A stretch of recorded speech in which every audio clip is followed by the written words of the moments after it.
Breaking news చూస్తున్నాం. భారత్ పట్ల America ద్వంద్వ వైఖరిని అవలంబిస్తుంది. ఒకవైపు సుంకాలు, మరోవైపు కాళ్ళ బేరానికి వస్తుంది. ఒక రకంగా చూస్తే చైనా విషయంలో భారత్ హెల్ప్ కావాలని అభ్యర్థిస్తుంది. ఒక రకంగా అరుదైన ఖనిజాలపై చైనా ఏదైతే ఒక నియంత్రణ ఎదుర్కొంటుందో ఆ నియంత్రణ వల్ల ప్రపంచ దేశాలన్నిటికీ కూడా నష్టం జరిగే అవకాశం ఉందని చెప్పేసి అమెరికా చెప్పుకొస్తుంది.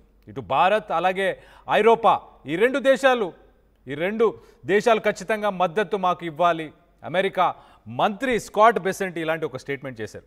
చైనా తీరు ఆర్థిక వ్యవస్థకు ప్రత్యక్ష సవాలేనని చెప్పేసి స్కాట్ విమర్శలని వెళ్ళగక్కారు. ఇటు ప్రపంచ పంపిణీ వ్యవస్థ సప్లై చైన్ సిస్టమ్ ఏదైతే ఉందో ఆ వ్యవస్థను చైనా గురిపెట్టింది. మేము అలా జరగనివ్వం, బీజింగ్ దూకుడిని అడ్డుకుంటామని చెప్పేసి స్కాట్ ఆయన చెప్పుకొస్తున్నారు. మొత్తానికైతే ఇందుకు మాకు భారత్ అలాగే ఐరోపా దేశాలకు సంబంధించిన మద్దతు కావాలని చెప్పేసి స్కాట్ బెసెంట్ చెప్పుకొస్తున్నారు. అమెరికా ప్రపంచ శాంతినే కోరుకుంటుంది, అంతేకాని చైనా ఆర్థిక యుద్ధం చేయాలని చెప్పేసి ప్రయత్నం చేస్తుందని చెప్పేసి ఆయన మండిపడ్డారు. ఒక రకంగా మనం చూస్తే కనుక ఇంతకుముందు భారత్పై కూడా ఆయన సుంకాలను విధించారు. సుంకాలను విధించి దాని తర్వాత మళ్ళీ కాల బేరానికి వచ్చారు. ఒకప్పుడు మోడీ ఒక టెరిఫిక్ లీడర్ అన్నారు. ఇండియా భారత్కి సంబంధించిన ఎకానమీ ఏదైతే ఉందో ఆర్థికంగా అదొక డెడ్ ఎకానమీ, అంటే ఎకనామికల్గా ఆర్థికంగా ఒక లాస్లో నడుస్తుంది ఇండియా అని చెప్పేసి చెప్పుకొచ్చిన ప్రయత్నం చేశారు ట్రంప్. దాని తర్వాత లేదు ఇండియా మంచి కంట్రీ అండ్ ఇండియాకి మాకు మంచి రిలేషన్షిప్స్ ఉన్నాయి, మంచి స్ట్రాటజిక్ పార్ట్నర్షిప్ ఉంది మాకు ఇండియాకి, సో ఖచ్చితంగా మేము కలిసి ఆ ఫ్రెండ్షిప్ని కంటిన్యూ చేస్తామన్న వైఖరిని ట్రంప్ చాలా క్లియర్గా సోషల్ మీడియా మాధ్యమంలో ఆయన కూడా స్టేట్మెంట్స్ ఇచ్చారు. కొన్ని పబ్లిక్ మీటింగ్స్లో కూడా ఆయన ఇదే చెప్పుకొచ్చే ప్రయత్నం చేశారు. కానీ కట్ చేస్తే ఇప్పుడు ఏంటంటే అప్పుడు చైనాతోని రిలేషన్ బాగుండే, కానీ చైనా రీసెంట్ టైమ్స్లో రేర్ ఎర్త్ మెటల్స్ ఏవైతే కొన్ని రేర్ ఎర్త్ మెటల్స్ ఇరీడియం ఇలాంటి కొన్ని రేర్ ఎర్త్ మెటల్స్ ఏవైతే ఉన్నాయో వాటిపై ఆంక్షలు తీసుకొచ్చింది. టాక్సేషన్ రిస్ట్రిక్షన్స్ అమెరికాపైయే ఆంక్షలు తీసుకొచ్చింది. అమెరికా ప్రపంచ దేశాల మీద ఆంక్షలు తీసుకొస్తుంది. ఇప్పుడు చైనా మాత్రం అమెరికాపై ఆంక్షలు తీసుకొచ్చింది. ఆ రేర్ ఎర్త్ మెటల్స్ అంటే ప్రపంచంలో అవి ఎక్కడా దొరకవు. అలాంటి మెటల్స్ ఓన్లీ చాలా లిమిటెడ్గా కొంత అమౌంట్లో అంటే కొంత మాత్రమే దొరికే అలాంటి మెటల్స్ని చైనా కంట్రోల్లో ఉండడం వల్ల చైనా దాన్ని కంట్రోల్ చేసే ప్రయత్నం చేస్తుంది అని చెప్పేసి ట్రంప్ ఒక డెసిషన్ తీసుకొని వెంటనే చైనాకు సంబంధించిన ఫ్లైట్స్ ఏవైతే రష్యా మీదుగా వస్తున్నాయో వాటన్నిటికీ సుంకాలని నేను ఎక్కువ విధిస్తున్నానని చెప్తున్నాడు.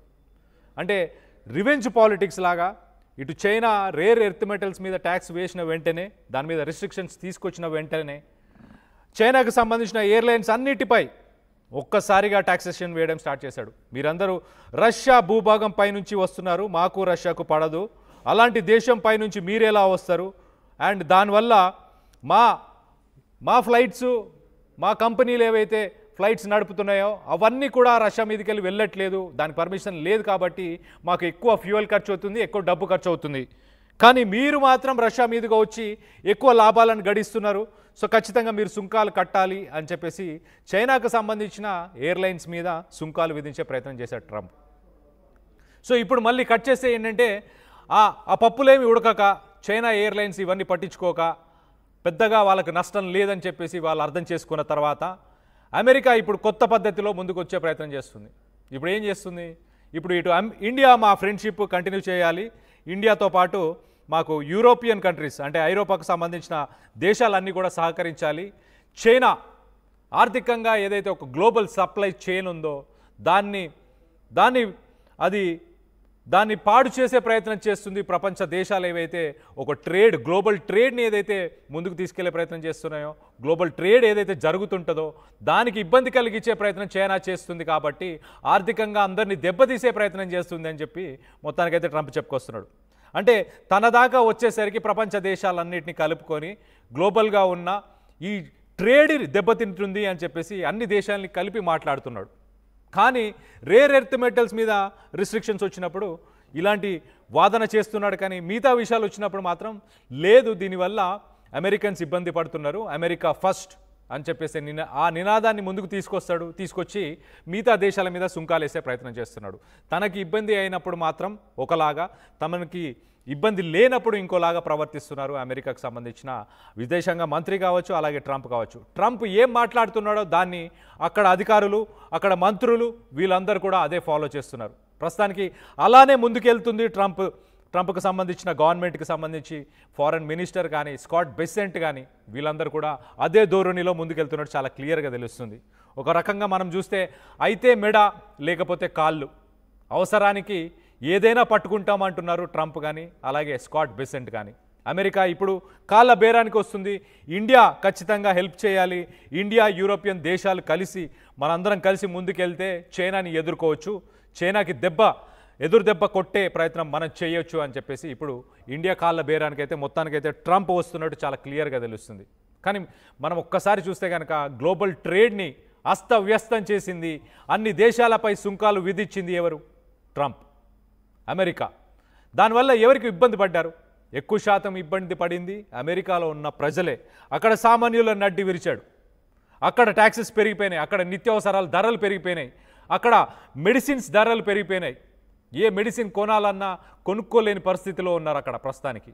ఇంట్లో 2-3 వైద్యం కావాలి, 2-3 ఒకవేళ మందులు కావాలి అనుకుంటే, మెడిసిన్స్ కావాలి అనుకుంటే కనుక ఒకరు మానుకొని ఇంకొకరికి కొనే పరిస్థితి ప్రస్తుతానికైతే అమెరికాలో ఉంది. ఒక రకంగా ప్రపంచ దేశాల నుంచి ఏదైతే ఇంపోర్ట్స్ జరుగుతుంటాయో, అమెరికాకి ఏవైతే దిగుమతులు జరుగుతుంటాయో ఆ దిగుమతులన్నిటిపై కూడా ఎఫెక్ట్ పడింది. సో అక్కడ సామాన్యులు చాలా ఇబ్బంది పడుతున్నారు.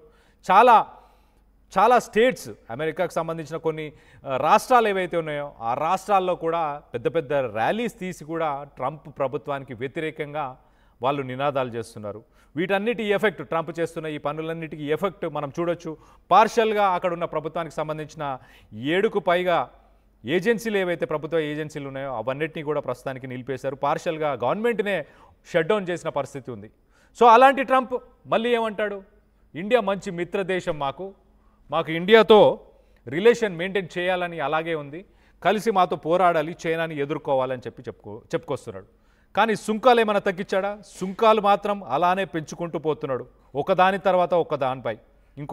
ఒక రకంగా మనం చూస్తే H1B వీసాకి సంబంధించి కావచ్చు, అలాగే ఇమిగ్రెంట్స్ ఎవరైతే వస్తున్నారో, అలాగే స్టూడెంట్ వీసాపై ఎవరైతే వస్తున్నారో అందరిపై సుంకాలు విధించే ప్రయత్నం చేస్తున్నారు. అమెరికాకి ఎవరు రానియకుండా చేసే ప్రయత్నం చేస్తున్నారు. అలాగే అమెరికాకి ఇండియాకి మధ్య ఏదైతే వాణిజ్యం జరుగుతుందో, ఏదైతే ట్రేడ్ జరుగుతుందో, ఇంపోర్ట్స్ ఎక్స్పోర్ట్స్, ఎగుమతులు దిగుమతులు ఏవైతే జరుగుతున్నాయో వాటన్నిటిపై సుంకాలు పెంచుకుంటూ పోతూనే ఉన్నాడు. సో ఈ ధోరణిని మనం ఎలా చూడాలి? అసలు ట్రంప్ తన అవసరాలకి అయితే కాళ్ళు పట్టుకుంటాను, అవసరం లేకపోతే మెడ పట్టుకుంటాను అన్న ధోరణిని మాత్రం చాలా క్లియర్గా రిఫ్లెక్ట్ అవుతుంది. ఇలాంటి సిచ్యువేషన్స్లో చాలా క్లియర్గా మనకు కనిపిస్తుంది. సో అలాంటి సిచ్యువేషన్ మళ్ళీ ఒకసారి మనకు అందరికీ మనందరం చూసేలాగా ప్రస్తుతానికి అలాంటి సిచ్యువేషన్ ఒకటి ఉంది. ఇటు చైనా పరిస్థితి కూడా అంతే. చైనా ఒక మిత్ర దేశం, ఒక మంచి దేశం. చైనాకి మాకు చాలా ఏళ్ల నుంచి ఒక స్ట్రాటజిక్ పార్ట్నర్షిప్ అంటూ ఉంది అని చెప్పేసి అంతకుముందు ఇండియా మీద సుంకాలు వేసినప్పుడు ఇదే ట్రంప్, ఇదే విదేశాంగ మంత్రి చెప్పుకొచ్చారు. సో ఇప్పుడు చైనా రేర్ ఎర్త్ మెటల్స్ పై రిస్ట్రిక్షన్స్ తీసుకురాగానే వెంటనే చైనాని ఇబ్బంది పెట్టాలి అంటే ఏంటి? ఇండియా హెల్ప్ కావాలి ఖచ్చితంగా. ఎందుకు ఇండియా హెల్ప్ కావాలి? ఇండియా దగ్గర కూడా రేర్ ఎర్త్ మెటల్స్కి సంబంధించిన రిసోర్సెస్ ఉన్నాయి అండ్ మన ఎకానమీ బూస్ట్ అవుతుంది. ప్రపంచంలో మనం 4వ లార్జెస్ట్ ఎకానమీగా ముందుకెళ్తున్నాం. 2030కి అది 3rd లార్జెస్ట్ ఎకానమీ అయ్యే అవకాశం కూడా ఉంది. కాబట్టి ఇండియా లాంటి దేశాన్ని మనం కలిపి ముందుకు తీసుకెళ్లే ప్రయత్నం, ఎక్కడ ఒక రీజన్ దొరికినా, ఎక్కడ ఒక కారణం దొరికినా ఇండియాతో రిలేషన్ని మళ్ళీ బిల్డ్ చేసే ప్రయత్నం చేస్తున్నాడు ట్రంప్. చాలా క్లియర్గా కనిపిస్తుంది, ఆయన మాటల్లో కనిపిస్తుంది, సోషల్ మీడియా మాధ్యమంలో కనిపిస్తుంది. ఎక్కడ చూసినా ఆయన ధోరణి చాలా క్లియర్గా ఒక స్టేట్మెంట్ అయితే ముందుకు తీసుకొచ్చే ప్రయత్నం చేస్తున్నారు. సో ఒక్కసారి మనం చూస్తే కనుక గతంలో ఇటు పాకిస్తాన్ ఆపరేషన్ సింధూర్ కావచ్చు, పాకిస్తాన్కి ఇండియాకి మధ్య జరిగిన వార్ కావచ్చు, అన్ని విషయాల్లో నేనే ముందున్నా అన్న ట్రంప్, అన్ని విషయాల్ని నేనే సెటిల్ చేయగలుగుతానన్న ట్రంప్, నోబెల్ పీస్ ప్రైజ్ కావాలనుకుంటున్న ట్రంప్ మొత్తానికైతే ఇండియా కాళ్ళ బేరానికి వచ్చాడు. దీనిపై మీరేమనుకుంటున్నారు? ట్రంప్ మాటల్ని నమ్మొచ్చా? ట్రంప్